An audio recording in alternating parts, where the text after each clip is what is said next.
सब पढ़ रहे हैं चैप्टर नंबर 4 एनसीईआरटी में, जिसका नाम है moving charges and magnetic field, जिसका हम एक पार्ट आज पढ़ेंगे। इसके एप्लीकेशंस के बारे में भी देखेंगे, जिसका नाम है बायो-सेवर्ट लॉ। ठीक है, हम एनसीईआरटी के हिसाब से चल रहे हैं। आप एनसीईआरटी पढ़ेंगे तो चैप्टर नंबर 4 पे आपको मैग्नेटिज्म के बारे में पढ़ना है। तो बच्चों कुछ चीजों को जानते हैं, अब तक हम लोगों ने क्या पढ़ा, आगे क्या उसकी स्ट्रेटजी होनी चाहिए, देखते हैं। देखो, हम लोगों ने चैप्टर 1 में अगर हम बात करते हैं, लेकिन चीजें एक दूसरे से कनेक्ट हैं। हमने जब चैप्टर 1 पढ़ा तो हमने यहाँ पर पढ़ा था इलेक्ट्रिक फील्ड के बारे में। इलेक्ट्रिक फील्ड के बारे में पढ़ा था। जब चैप्टर 2 आया तो बच्चों यहाँ पे हमें पढ़ने को मिला है इलेक्ट्रिक पोटेंशियल के बारे में, वैद्युत विभव के बारे में हमें पढ़ने को मिला। जब चैप्टर 4 में आए, देखिए एक दूसरे से चीजें कनेक्टेड हैं। फिर चैप्टर 4 में जब हम आते हैं, चैप्टर 3 में जब आते हैं, तो हमें पढ़ने को मिलता है electric current. Electric current, okay. लेकिन ये चैप्टर 4 जो हम पढ़ने जा रहे हैं, यहाँ पर बच्चों हमें पढ़ना है मैग्नेटिक फील्ड के बारे में। हमें पढ़ना क्या है? मैग्नेटिक फील्ड के बारे में पढ़ना है। मैग्नेटिक फील्ड, ये यूं कहें चुंबकीय क्षेत्र के बारे में। चुंबकीय क्षेत्र के बारे में। तो ये वर्ड आपको इस समय कक्षा 12 में हमें पहली बार मिल रहा है, तो हम इसकी पूरे कॉन्सेप्ट को जानेंगे, आखिर क्या है चुंबकीय क्षेत्र। ठीक है, देखिए समझते हैं।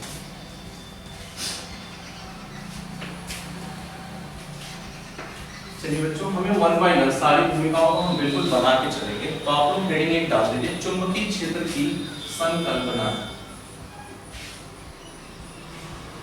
चुंबकीय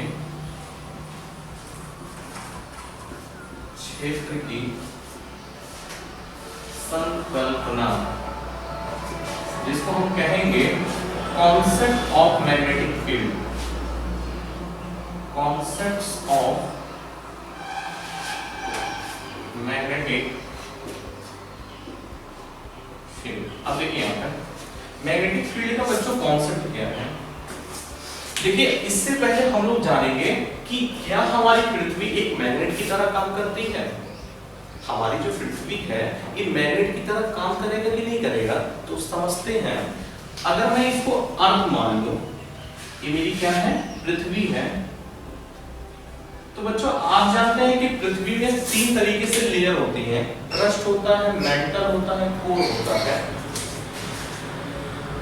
पृथ्वी में, पृथ्वी के जो भूभाग है उसको हम 3 भागों में डिवाइड करते हैं। पहला क्या होता है? क्रस्ट, फिर होता है मेंटल, फिर बच्चों होता है कोर।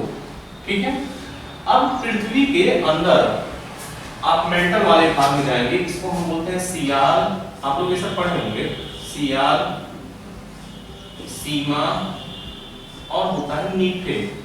तो बच्चों नीफे का मतलब क्या है? सीआर का मतलब होता है सिलिकॉन एल्युमिनियम, सिलिकॉन मैग्नीशियम, और नीफे का मतलब होता है निकेल और आयरन। नीफे का मतलब क्या होता है? निकेल और आयरन।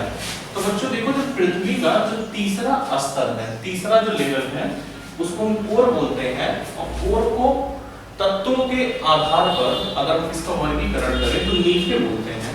नीफे का मतलब हुआ कि इसमें आयरन भी है और निकेल भी है।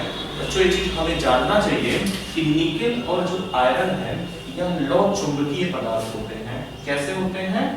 लौह चुंबकीय पदार्थ होते हैं, अर्थात लोगों को अपनी तरफ आकर्षित करने का गुण होता है इनके पास। इनके पास एक अस्थायी चुंबकत्व होता है। तो यही कारण है कि जो हमारी पृथ्वी है एक चुंबक की तरह व्यवहार करती है। और बच्चों हम समझेंगे, अब इस पृथ्वी के चुंबक की दिशा किधर होती है? अगर हम अर्थ के मैग्नेटिज्म की बात करते हैं तो सदियों दक्षिण से, साउथ से, मतलब दक्षिणी ध्रुव से हमेशा उत्तरी ध्रुव की तरफ होती है। कहां से कहां होती है? दक्षिणी ध्रुव से उत्तरी ध्रुव की तरफ होती है, लेकिन कहां पर? पृथ्वी के चुंबकत्व की दिशा में होती है। ठीक है। अब अगर बच्चों देखिए, अगर हम पृथ्वी पर कोई एक पॉलिजेड बार मैग्नेट है, कोई चुंबक है, और उस चुंबक को मैंने एक स्वतंत्र रूप से ऐसे लटका दिया, कुछ देर बाद आप देखेंगे कि क्या देखने को मिलेगा कि चुंबक का जो उत्तरी ध्रुव है वो पृथ्वी के उत्तरी ध्रुव की तरफ होगा, चुंबक का जो दक्षिणी ध्रुव है वो दक्षिणी ध्रुव की ओर होगा। तो इससे स्पष्ट होता है कि पृथ्वी के पास भी एक मैग्नेटिज्म है। ये बात समझ में है कि नहीं है? तो मैग्नेटिज्म ये आई कहां से? तो बस आप इतना सिंपली जानिए कि पृथ्वी भी मैग्नेट की तरह व्यवहार क्यों कर रही है।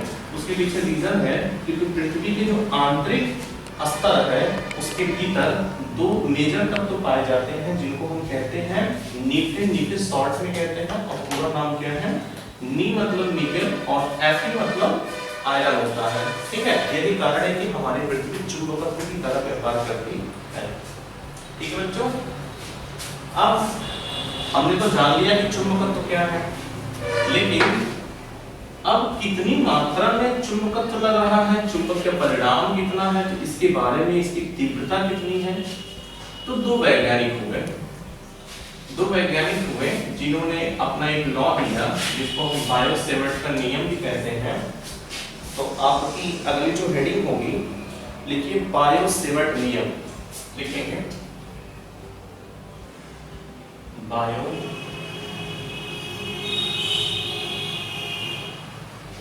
बायो-सेवर्ट नियम।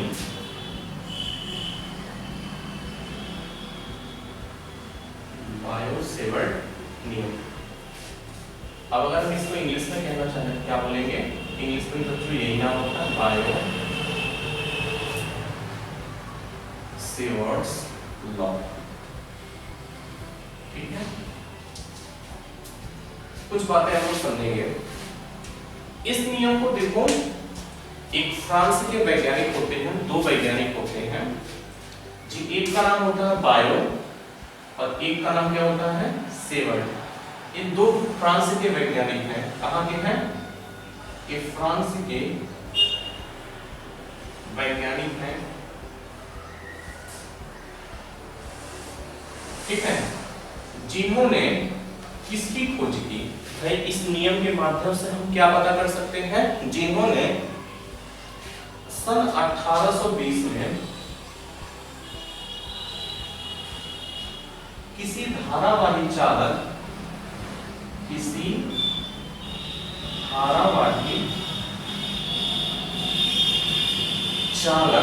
कोई धारावाही चालक है, किसी धारावाही चालक के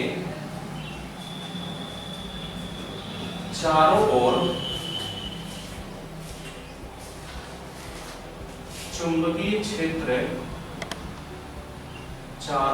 किस चुंबकीय क्षेत्र की तीव्रता को ज्ञात करने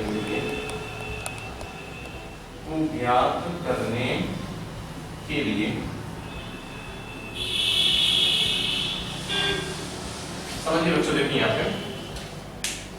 सन 1820 में फ्रांस के वैज्ञानिक दो थे, जिनका नाम क्या था? बायो था और सेवर्ट था। दोनों ने मिलकर के एक नियम दिया, जिसको बायो-सेवर्ट का नियम कहते हैं। और इस नियम का यूज हम कहाँ करते हैं बच्चों? किसी धारावाही चालक के चारों ओर, कोई धारावाही चालक है। चालक क्या होता है? जहां से धारा बहती है। और धारावाही चालक का मतलब है कि ऐसा चालक जिसके अंदर धारा बह रही है। समझ रहे हैं इस बात को? अगर कोई चालक है जिसके अंदर धारा बह रही है तो क्या है? धारावाही चालक है। तो धारावाही चालक के चारों ओर एक चुंबक निकलेगा, चुंबकीय क्षेत्र निकलेगा। तो किसी बिंदु पर अगर आपको चुंबकीय क्षेत्र की तीव्रता ज्ञात करनी है तो उसके लिए हम यूज क्या करते हैं? बायो-सेवर्ट का नियम यूज करते हैं। ठीक है। यहाँ पे बातें समझ में आई है, कोई प्रॉब्लम नहीं होना चाहिए यहाँ पे। अब बच्चों देखिए यहाँ पे, अब देखिए उन्होंने बताया क्या, देखिए लिखेंगे, इसके आगे लिखा, उन्होंने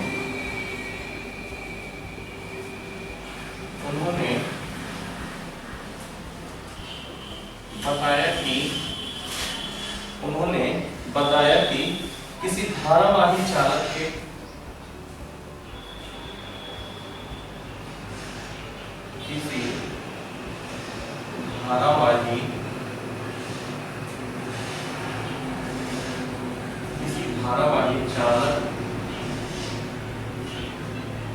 कि लघु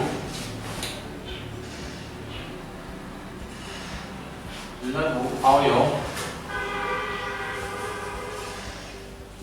किसी लघु अवयव डेल्टा एल के द्वारा या मान लो डी एल के द्वारा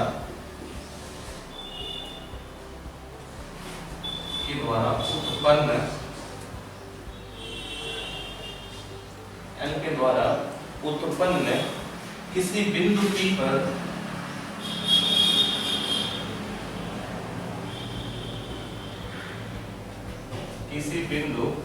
P पर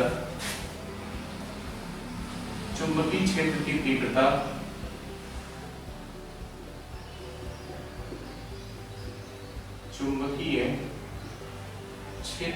तीव्रता होगी D, तो बेटा किसके मान के ऊपर होगा जरा देखिए। मानते हैं ना, हमने मान लिया, हमने माना कि कोई एक अनंत लंबाई की धारावाही चालक है। क्या है? कोई अनंत लंबाई की धारावाही चालक है। धारावाही चालक है तो इसमें क्या बनेगी? धारा मानते बह रही है। ठीक है, अब इसकी लंबाई कितनी है? मैंने मान लिया L है। ठीक है, और इसका छोटा सा पार्ट अगर हम लेंगे तो क्या हो जाएगा बच्चों? dl हो गया। एक छोटा सा पार्ट अगर मैं ले रहा हूं तो क्या है? dl है। मान लो किसी पॉइंट P पर आपको पता करना है और P से इस dl की दूरी कितनी है? r है, और एंगल कितना बन रहा है? थीटा बन रहा है। इतनी बात समझ में आने की देखिए यहाँ पे हमने क्या किया, इस डायग्राम को समझेंगे। यहाँ पे देखिए, आपके पास एक धारावाही चालक है। इस धारावाही चालक में जिसकी लंबाई क्या है? L है, अनंत लंबाई की है तो मैंने L लंबाई ले लिया।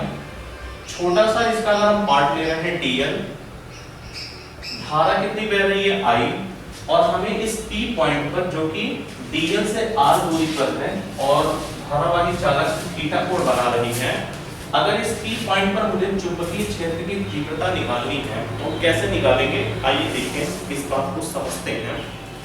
तो बच्चों उसके लिए B का मान जो डेल्टा B है उसका मान 3 कारकों पर डिपेंड करता है।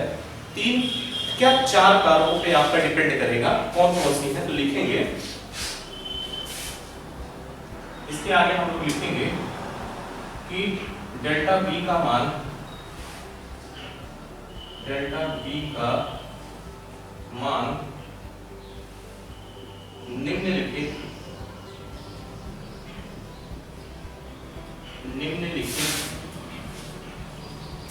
कारकों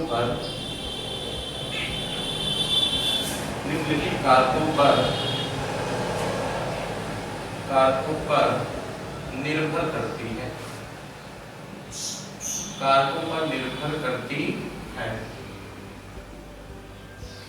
अब आप देखिए पहला पॉइंट क्या है? dB चालक में बहने वाली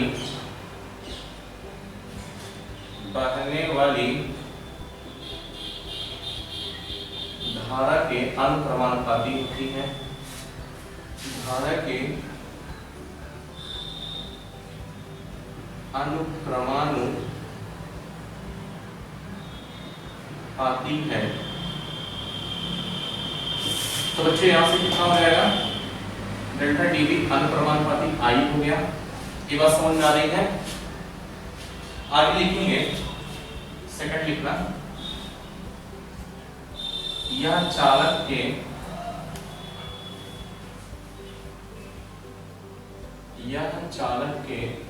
लघु अवयव तुमने जो छोटा सा पार्ट कितना लिया है? dl के अनुक्रमानुपाती होती है या अनुक्रमानुपाती है।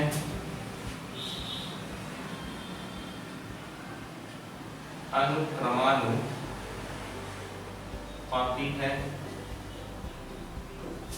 यहां से कितना हो जाएगा? dB अनुक्रमानुपाती कितना हो गया बच्चों? dl हो गया। ठीक है, आगे क्या लिखते हैं, यह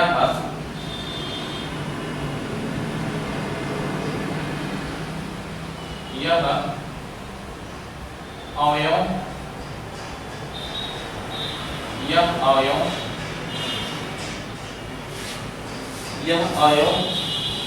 की लंबाई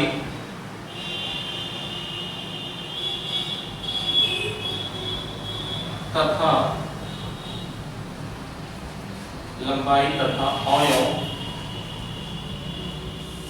को किसी बिंदु से मिलाने वाली अवयव को किसी बिंदु से मिलाने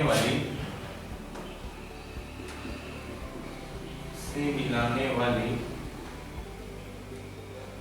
रेखा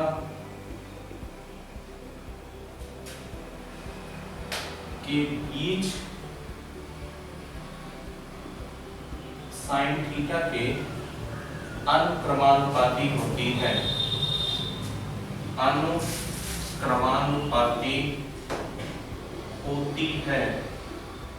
क्या होती है? अनुक्रमानुपाती। इसके लिए होगा तो यहां से क्या निकल कर के आ गया कि dv है, इसको आप इक्वेशन नंबर सेकंड मान लो, इसको फर्स्ट ले लीजिए, और dv अनुक्रमानुपाती किसके हो जाएगा? साइन थीटा के। इसको हमने 3 मान लिया, और अंतिम में हम लिखेंगे चौथा कि यह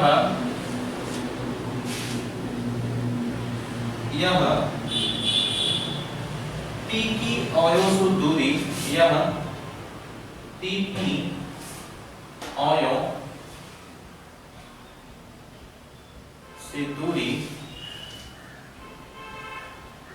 r के व्युत्क्रमानुपाती होती है, r के वर्ग के व्युत्क्रमानुपाती होती है, वर्ग के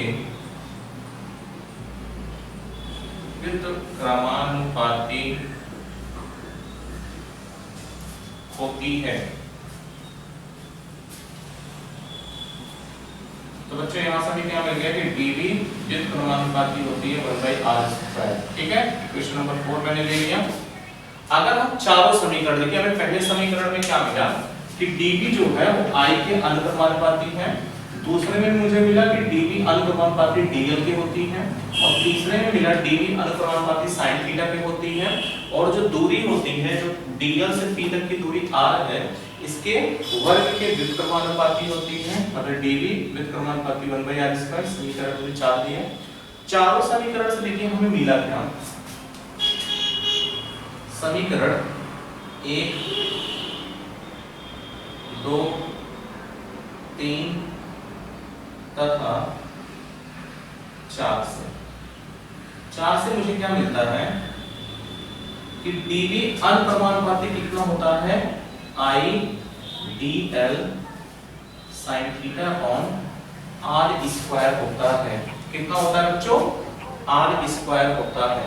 इतना लिखिए, फिर उसके बाद इतना लिख लीजिए, फिर उसके बाद हम पीडीएफ करते हैं, आप इसका स्क्रीनशॉट ले लें, फिर आगे हम डेरिवेशन को बढ़ाते हैं। तो फिलहाल अभी एंड नहीं हुआ है ये टॉपिक, इसका स्क्रीनशॉट ले लो आप।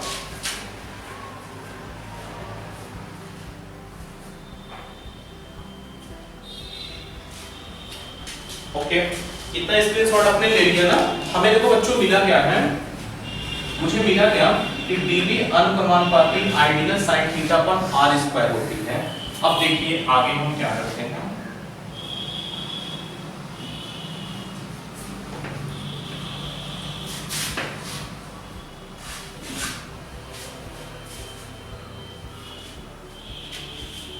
देखिए इसके आगे हम क्या लिखेंगे।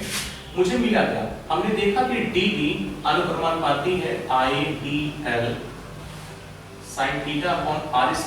तो बच्चों आप एक चीज जानते हो कि जब भी हम प्रोपोर्शनलिटी का साइन हटाते हैं तो कांस्टेंट लेकर के आते हैं, एक कांस्टेंट लेकर के आते हैं। तो बच्चों यहाँ पे भी एक कांस्टेंट आएगा, कितना लेके आते हैं कि dv बराबर μ0 upon 4 ideal sin theta upon r² होती है।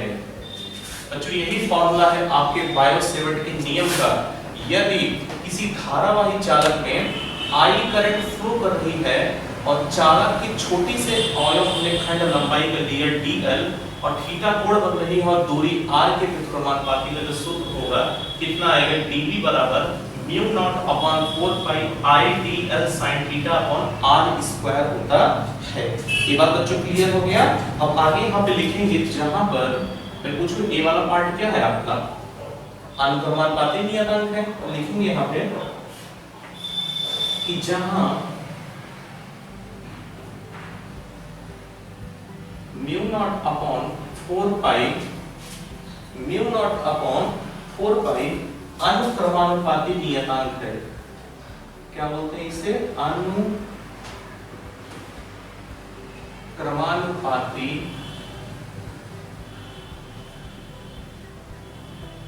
नियतांक है। बच्चों यहां तक क्लियर है। आगे म्यू नॉट, इसके आगे लिख देना, तथा म्यू नॉट को निर्वात की, तथा म्यू नॉट को निर्वात की चुंबकशीलता कहते हैं। निर्वात की हम क्या बोलेंगे, चुंबकशीलता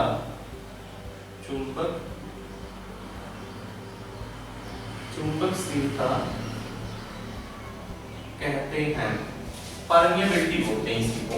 ठीक है बच्चों, यहाँ तक बात समझ में आ गई है, कोई डाउट तो नहीं होना चाहिए। चलिए बहुत बढ़िया। अब देखिए यहाँ पे म्यू नॉट जो होता है, इसको हम इस तरीके से भी लिख सकते हैं,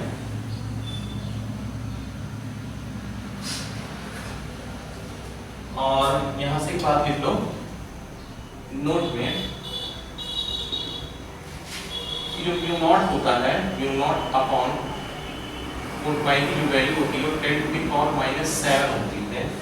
10 टू द पावर -7 न्यूटन पर एम्पियर स्क्वायर होता है, न्यूटन पर एम्पियर स्क्वायर होता है। तो यहाँ ले जाकर माना कर दोगे कितना हो जाएगा, तब इस समीकरण लिखने में कैसा हो जाएगा, dv बराबर 10 to the power -7 I sin theta upon r square. हम यहाँ पे इसकी वैल्यू अगर हम पुट कर दें तो कुछ इस तरीके से हमें देखने को मिलेगा। तो बच्चों इसको आप लिख लीजिए और इतना लिख लीजिए, इसका स्क्रीनशॉट ले लो, फिर आगे बता रहे हैं।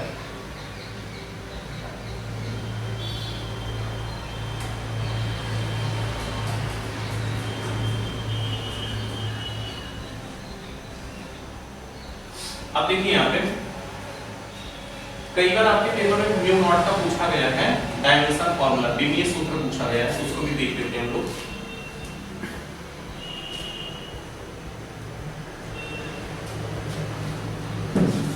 आप लोग ऐसे हेडिंग डाल दीजिए, एमकेएस पद्धति में म्यू नॉट का मात्रक, ऐसे एमकेएस सिस्टम में म्यू नॉट का मात्रक। बच्चों म्यू नॉट का मात्रक हमने कितना देखा था, न्यूटन पर एम्पियर स्क्वायर हमने देखा था। लेकिन एमकेएस में हम कैसे लिखेंगे भाई, न्यूटन क्या होता है, यह बराबर एम में होता है, एम के लिए किलोग्राम, कितना हो जाएगा इसके लिए किलोग्राम, और ए क्या है आपका त्वरण है, त्वरण के लिए क्या होता है, मीटर पर सेकंड स्क्वायर होता है, किलोग्राम मीटर पर सेकंड स्क्वायर, और एम्पियर क्या होता है, Q = IT, सॉरी I है ना, I = कितना होता है, Q/T होता है, I = या फिर एम्पियर स्क्वायर नहीं कर दे, कोई प्रॉब्लम नहीं है यहाँ पे। तो बच्चों इसको कैसे लिखेंगे, यहाँ पे एम्पियर का स्क्वायर, यहाँ से मात्रा कितना हो जाएगा, मात्रा कितना हो गया, kilogram metre second inverse, second is power -2 और a की पावर -2 होता है, इसका मात्रक हो गया। ठीक है, अगर हम इसके बीमीय सूत्र के बारे में देखें, म्यू नॉट का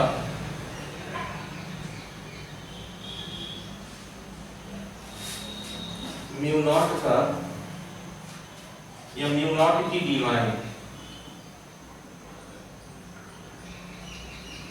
म्यू नॉट की dy।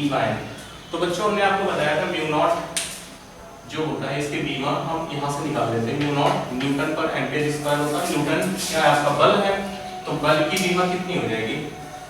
अगर हम म्यू नॉट की बात करें तो बल की बीमा होती है m t की पावर -2 और एम्पीयर का एक ही होता है a स्क्वायर के पास कितना आ गया? म्यू नॉट की जो बीमा होगी वो m l t की पावर -2 और a की पावर -2 होता है। ठीक है, इसको बच्चों लिख दीजिए आप लोग, इसका स्क्रीनशॉट ले लें।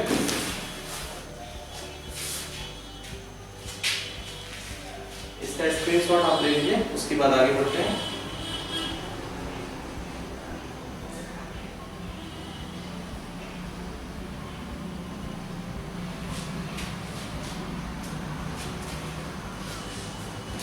चलिए देखते हैं, इसको आपने ले लिया स्क्रीनशॉट, अब अगली वीडियो का आपको बना लेंगे।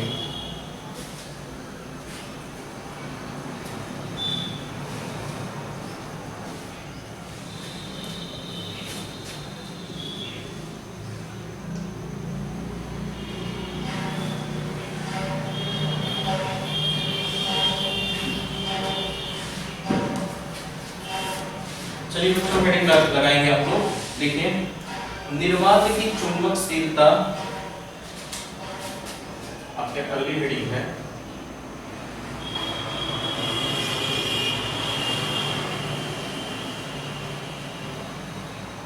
निर्वात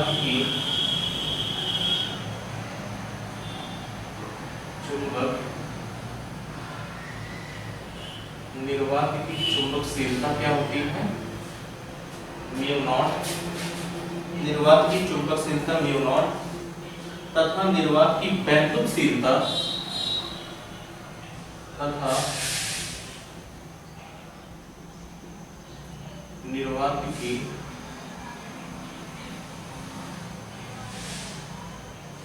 वैद्युतशीलता, निर्वात की वैद्युतशीलता कितनी होती है? एप्सिलॉन नॉट के बीच संबंध,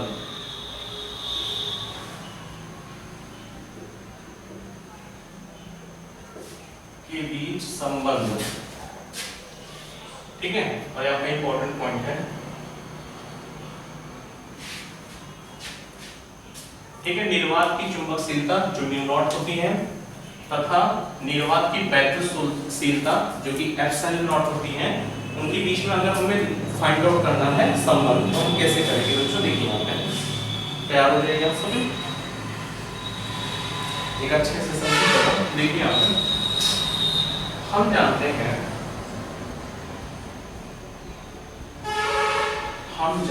हैं कि हमने पढ़ाया था आपको अभी कि म्यू नॉट अपॉन 4 पाई कितना होता है? 10⁻⁻7 न्यूटन पर एम्पीयर स्क्वायर होता है। ये बताया आपको, इसको मैंने मान लिया इक्वेशन नंबर 1 तथा 1/4 पाई एप्सिलॉन नॉट का मान कितना होता है बच्चों? पहले चैप्टर में हमने आपको बताया था 9 × 10⁹ 9 × 10⁹ न्यूटन मीटर स्क्वायर पर कूलम्ब स्क्वायर होता है। न्यूटन मीटर स्क्वायर पर कूलम्ब स्क्वायर होता है, इसको हमने मान लिया। इक्वेशन नंबर 2 हम ले लेते हैं। अब इक्वेशन नंबर 1 को मैंने 2 से डिवाइड किया। इक्वेशन नंबर 1 को अगर हम 2 से डिवाइड करते हैं बच्चों, तो यहाँ पे कितना मिलने वाला है? हम ध्यान से अगर देखेंगे तो कितना हो जाएगा? म्यू नॉट अपॉन 4 पाई, और नीचे आएगा तो एक पार्ट में ना ऊपर चला जाएगा, तो आ जाएगा यहाँ से 4 pi mu naught is equal to 10⁻⁻7 और 9 × 10⁻⁹। और बच्चों यहाँ से कितना आ गया? यहाँ पे अगर हम देखेंगे यूनिट में कि कूलाम पर एम्पियर मीटर का होल स्क्वायर हो गया। ये बात समझ में आ रही है? कूलाम पर एम्पियर मीटर का क्या हो गया? Whole square. अब आप देखिए 4 पाई से 4 पाई क्या हो गया? कैंसिल। यहाँ पर बच्चों कितना आ गया? Naught epsilon naught is equal to 1/9 into 10 to the power 9। यहाँ से कितना आ गया आपका? नीचे उतार देंगे तो यहाँ पे आ जाएगा आपका 16। कितना आ गया? कूलाम प्रति एम्पियर मीटर का स्क्वायर। ठीक है बच्चों, इसको ऐसे भी लिख सकते हैं, mu naught epsilon naught is equal to 1/, मैं इसको ऐसा भी लिख सकता हूँ 3 गुणे 10 की घाते 8 का होल स्क्वायर। इसको हम कैसे लिख सकते हैं? 3 गुणे 10 की घाते 8 का होल स्क्वायर कूलाम पर एम्पियर मीटर का होल स्क्वायर। ये बात समझ में आई है? अब आप मुझे बताइए, क्योंकि आपको पता होगा कि जो प्रकाश की चाल निर्वात में होती है वो कितनी होती है? 3 into 10 to the power 8 metre पर सेकंड स्क्वायर होता है। तो यहाँ पे बात लिखना पड़ेगा, चूंकि C is equal to 3 into 10 to the power 8 metre पर सेकंड होता है। ठीक है, इस वैल्यू को यहाँ पुट करेंगे बच्चों, कितना मिलेगा? Mu naught epsilon naught is equal to 1/c square आ गया। कितना है बच्चों? 1/c स्क्वायर आ गया। मैं अगर आपसे पूछूं c कितना है तो आप कहेंगे, यहाँ से रिजल्ट निकल करके आया कि c बराबर 1/√ म्यू नॉट एप्सिलॉन नॉट होता है। अगर हमें प्रकाश की चाल निकालनी है तो हमारे पास एक सिंपल सा फॉर्मूला है। वो फॉर्मूला किसके बराबर होता है बच्चों? C is equal to 1/√ में म्यू नॉट एप्सिलॉन नॉट के बराबर होता है। ये बात समझ में आ गई है? इसके बराबर होता है C, जो प्रकाश की चाल है। C is equal to 1/√ mu naught into epsilon not. Okay, यहाँ पे बच्चों समझ में आ गई? आप इसका स्क्रीनशॉट ले लो, स्क्रीनशॉट लेके उसके बाद हम आगे बढ़ते हैं।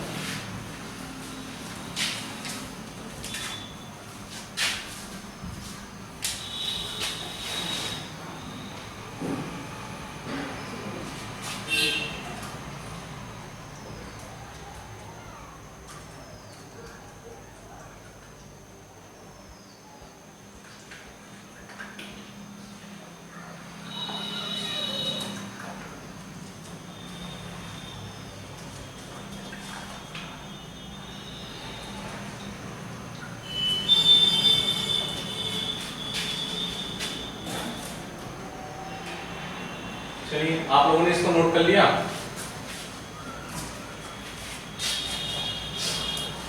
पेपर में इसका डायमेंशन फॉर्मूला वगैरह भी पूछा जाता है, तो उसको भी हम लोग देख लेते हैं इसी टाइम। तो मीटिंग आप देखेंगे कि बीमाओं के रूप में, अगर हम इसको बीमाओं के रूप देना चाहें तो कैसे लिखेंगे? ये बड़ा इंपॉर्टेंट है, पेपर में तो बहुत बार आया हुआ है, तो सीरियसली आप इसको देख लीजिए।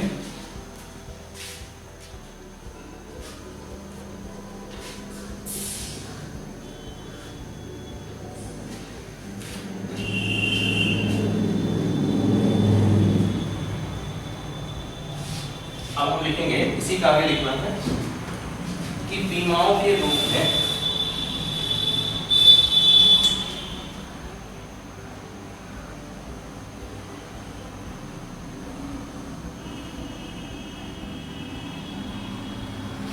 बीमाओं के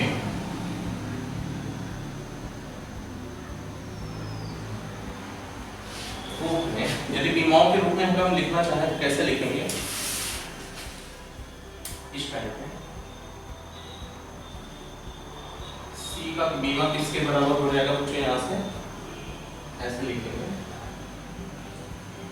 C की बीमा, C की बीमा किसके बराबर होगा?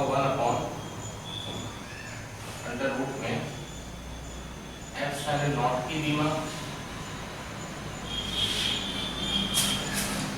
इनटू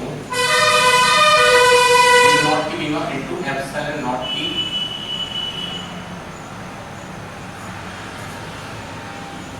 बीमा। ठीक है, तो यहाँ पे इसकी बीमा लिख देते हैं, कितना होता है म्यू नॉट की बीमा कितनी होती है m at t की पावर -2 t की पावर -2 यहाँ पे हो गया। अब बच्चे यहाँ इसकी कितना होता है m इनवर्स l की पावर -3 t की पावर 4 e स्क्वायर। अब देखिए यहाँ से, अब इसको सॉल्व अगर हम करें कितना आ जाएगा, m से m कैंसिल हो गया और यहाँ पे आ गया l की पावर -2 हो गया और t वाले पोर्शन में कितना हो गया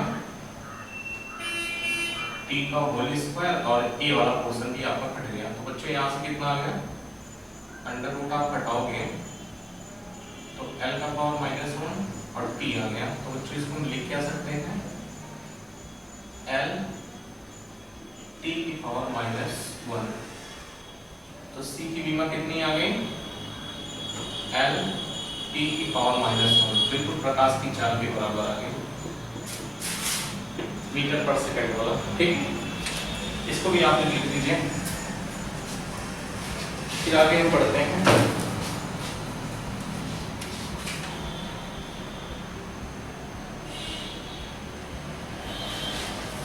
देखिए बच्चों, इसको स्क्रीनशॉट आप लोग ले लीजिए।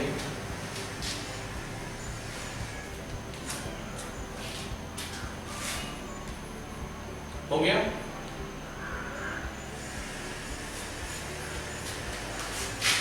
आज की क्लास तो बहुत ज्यादा इंपॉर्टेंट है आप लोग के लिए, ये आपको भूमिका बनाने में काम आएगी।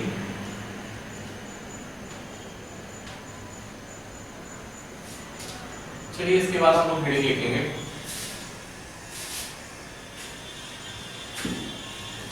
लिखिए धारावाही वृत्ताकार लोक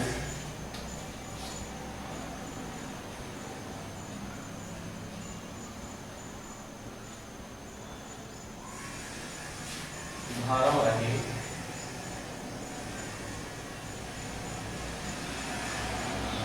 वृत्ताकार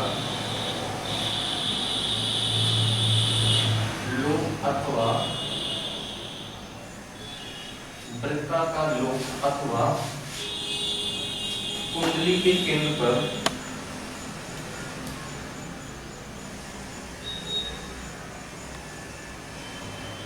कुंडली के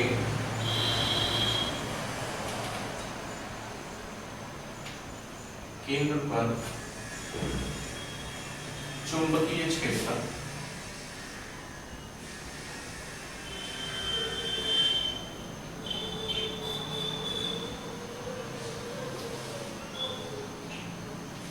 हिंदी में आप स्टडी को आप लोग लगाइए। इंग्लिश में देखो बच्चों, इसको क्या बोलते हैं मैग्नेटिक फील्ड। इंग्लिश में क्या कहेंगे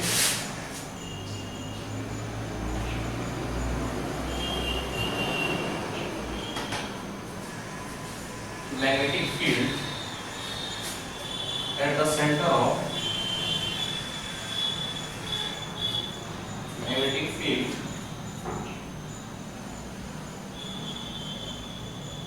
at the center of a current carrying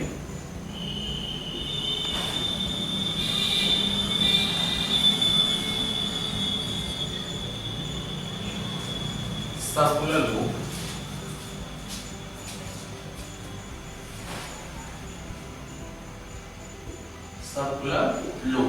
तो बच्चों इसको आप लोगों ने लिख लिया ना। फिर से हम समझेंगे कि धारावाही का मतलब क्या है। तो यहाँ धारावाहिक नहीं है आपका जो एपिसोड होते हैं, इसको धारावाही का मतलब है कि करंट कैरिंग और चालक की बात कर रहे हैं तो करंट कैरिंग कंडक्टर, जैसे मान लो कोई एक चालक है, ये आपको मार्कर ना आप समझ लीजिए कि क्या है, चालक है। अब अगर ये चालक है तो इसके अंदर वैद्युत धाराएं प्रवाहित होंगी, वैद्युत धारा इसके अंदर से आसानी से क्या करेंगे, फ्लो करेंगे। अगर किसी चालक में धारा प्रवाहित हो रही है तो वही वैद्युत धारा, या कहेंगे सॉरी आप इसको कहेंगे धारावाही चालक या करंट कैरिंग कंडक्टर कहते हैं, ठीक है। तो इस बार मेरा कंडक्टर कोई वायर ना होकर के एक कॉइल है, एक सर्कुलर कॉइल जैसा है। किस तरीके से है, जैसे आप लोहे का तार लेते हैं, उसको मोड़ दें और एक छल्ला जैसा बनाते हैं, तो उस छल्ले के केंद्र पर, भाई गोला अगर कोई चीज है तो उसका केंद्र होगा कि नहीं होगा, अगर कोई चीज गोला है तो उसके केंद्र पर हमें क्या निकालना है, वैद्युत क्षेत्र की तीव्रता फाइंड आउट करनी है। फिर से बच्चों समझिए इस बात को, मैंने क्या कहा कि इस बार मेरी जो कॉइल है वो कैसी है, सर्कुलर है, कुछ इस टाइप में गोली सी है, और इस गोले कॉइल में मेरा करंट भी फ्लो कर रहा है। अब इस करंट फ्लो होने के कारण इसके केंद्र पर, मान लिया हमने इसके केंद्र O मान लिया, तो ऊपर हमें वैद्युत क्षेत्र की तीव्रता को पता करना है, और किसके माध्यम से पता करेंगे हम, बायो-सेवर्ट के नियम से। ये बात समझ में आई बच्चों, कोई प्रॉब्लम है यहाँ पे? आई होप यहाँ पे कोई समस्या नहीं होनी चाहिए। अब समझते हैं बातों को कि आखिर हम कैसे करेंगे। तो देखिए यहाँ पे कुछ बातों को लिखते हैं। अब देखिए यहाँ पे हम मानते हैं कि माना कि एक तार, देखिए यहाँ पे माना कि एक तार, माना कि एक तार स्मॉल a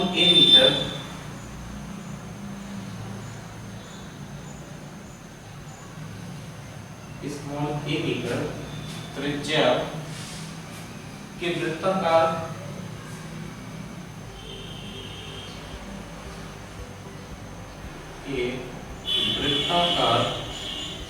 लूप के रूप में मुड़ा है,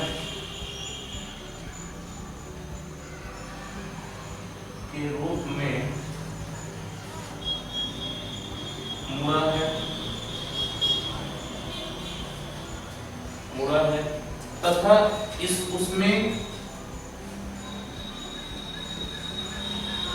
तथा उसमें आई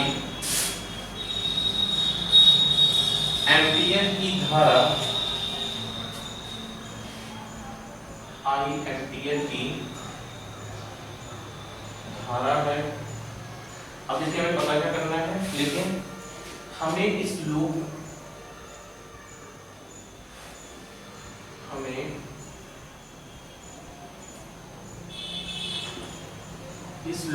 के केंद्र, हमें इस लूप के केंद्र O पर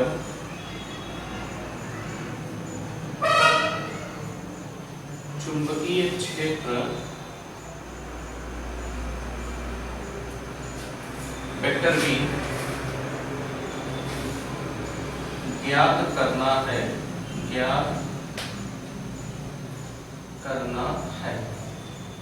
तो मेरे प्यारे बच्चों, आप लोग इसको देखो ध्यान से कि आपका बहुत इंपॉर्टेंट पॉइंट ये भी आपके बोर्ड एग्जाम में तो बहुत बार पूछा गया है।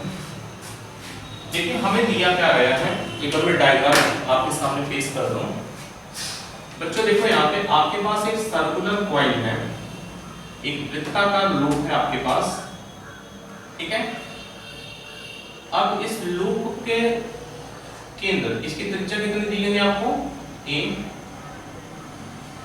इस लूप में धारा प्रवाहित हो रही है, हमने मान लिया वो धारा कितनी है,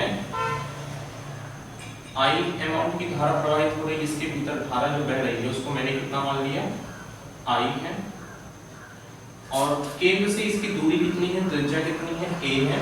और हमें इसी पॉइंट पर हमें पता क्या करना है बच्चों, वैद्युत क्षेत्र की तीव्रता हमें ज्ञात करनी है इसके केंद्र पर। यही बात मैंने यहाँ पे लिखा कि माना कि एक तार a मीटर त्रिज्या के वृत्ताकार लूप के रूप में मुड़ा है, इसमें I एम्पियर की धारा है, और हमें पता क्या करना, हमें इस लूप के केंद्र O पर इस पर चुंबकीय क्षेत्र की तीव्रता ज्ञात करनी है। तो बच्चों हम कैसे करेंगे, आइए देखें। देखिए यहाँ पे एक हमने छोटा सा पार्ट लिया, जैसे हम बायोसेवर्ट के जब नियम को निगमन कर रहे थे तो उसमें एक तार था अनंत लंबाई का, एक छोटा सा पार्ट डीएल लिया था। सेम उसी तरीके से बच्चों हम यहाँ पर भी डीएल पार्ट को ले लेते हैं। मैंने एक छोटा सा खंड लिया, उस खंड का नाम क्या है बच्चों, डीएल ले लिया। ये बात समझ में आ रही है। अब हमें बायोसेवर्ट ने कुछ बातें बताई, उसको देखेंगे। अब यहाँ पे लिखेंगे हम कि लिखेंगे बायो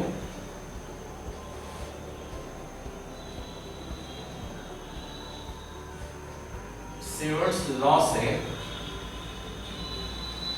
बच्चों यहाँ पे बायोसेवर्ट के नियम से हमें क्या पता लगा, अभी भी मैंने उसका निगमन कराया था, तो उन्होंने बताया क्या कि dV जो होती है वो कितना होता है, अगर हम dV की बात करते हैं तो dV बराबर होता है म्यू नॉट अपॉन 4 पाई IDL sin theta upon R square होता है। अब बच्चों यहाँ पे देखो, अगर dl का वेक्टर जो इधर है और आपको यहाँ पता करना तो थीटा कितना लग रहा है यहाँ पे, टेंजेंटली कब कर रहा है, थीटा कितना यहाँ पे, थीटा बराबर बच्चों यहाँ पे कितना आ गया 90, और थीटा यहाँ पे अगर आप 90 रखेंगे तो कितना आ जाएगा, dv बराबर म्यू नॉट अपॉन 4 पाई आइडियल, और साइन थीटा कितना है, तो आप लिखेंगे चूंकि साइन 90 बराबर 1 हो जाएगा, ठीक है, अपॉन R स्क्वायर हो गया। इतनी बात समझ में आई आपको। अब एक चीज देखो, अगर आपको dV दिया गया हो और B पता करना है तो हम करते हैं समाकलन। क्या करेंगे, समाकलन करेंगे। तो बच्चों देखिए यहाँ पे समाकलन हम करते हैं। अगर मैं आपसे B पूछूं B बराबर कितना आएगा, तो आप इसका इंटीग्रेशन कर देंगे। म्यू नॉट कांस्टेंट पार्ट को बाहर ले लेते हैं, 4 पाई R स्क्वायर I, और हमने इंटीग्रेट कर दिया dl को। एक बात समझ में आई कि नहीं, अगर हम dl का इंटीग्रेशन करेंगे, छोटा सा पार्ट dl है तो पूरा पार्ट कितना हो जाएगा बच्चों, l हो जाएगा। देखिए छोटा सा पार्ट अगर l है तो पूरा पार्ट क्या हो जाएगा dl का, इंटीग्रेशन करेंगे mu naught upon 4 pi epsilon not I upon R square, और यहाँ पर कितना आ गया L। तो एक बार हम यहाँ पे लिखेंगे, चूंकि L बराबर कितना हो जाएगा 2 पाई R, ठीक है, वृत्त की परिधि, ऐसा लिख लो।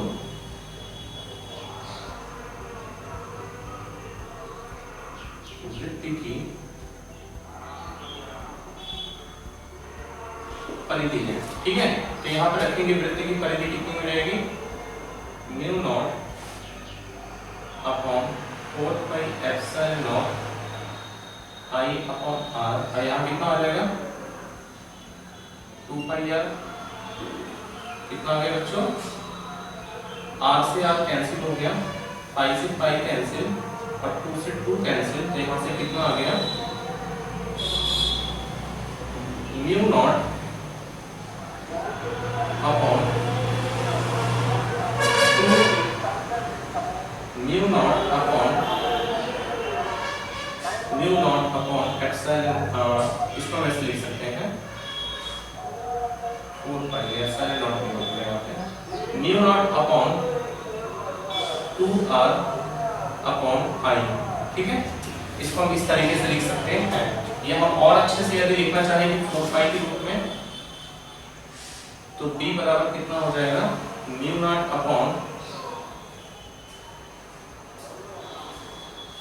4 pi mu not upon 4 pi R, mu naught upon 4 pi I upon R in bracket में 2 पाई। हम इसको इस तरीके से भी यहाँ पे लिख सकते हैं, ठीक है। हम यहाँ पर इसको इस तरीके से भी लिख सकते हैं। इसका मात्रक कितना हो जाएगा यहाँ पे, न्यूटन पर एम्पियर मीटर, न्यूटन पर एम्पियर मीटर हो जाएगा। ठीक है बच्चों, अपॉन आर ऐसे भी लिख सकते हैं इसमें। अब आगे यदि हम थोड़ा सा पार्ट बढ़ाना चाहें कि यदि फेरों की संख्या n हो तो तब कैसे करेंगे, तो उसको भी देख लेते हैं। यहाँ पे लिख रहे हैं क्या हो यदि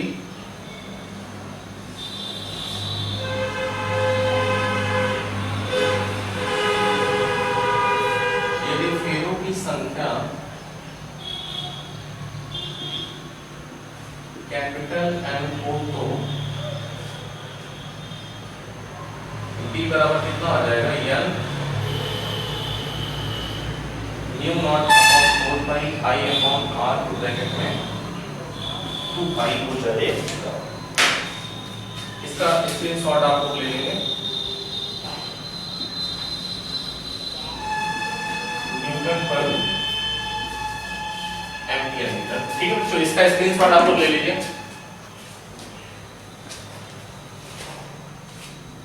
ओके, तो ठीक है, आज के लिए वीडियो में इतना ही रख रहे हैं। कल मिलेंगे इसके एप्लीकेशन के साथ। तब तक के लिए धन्यवाद। वीडियो को लाइक शेयर करते रहें। ओके, जय हिंद।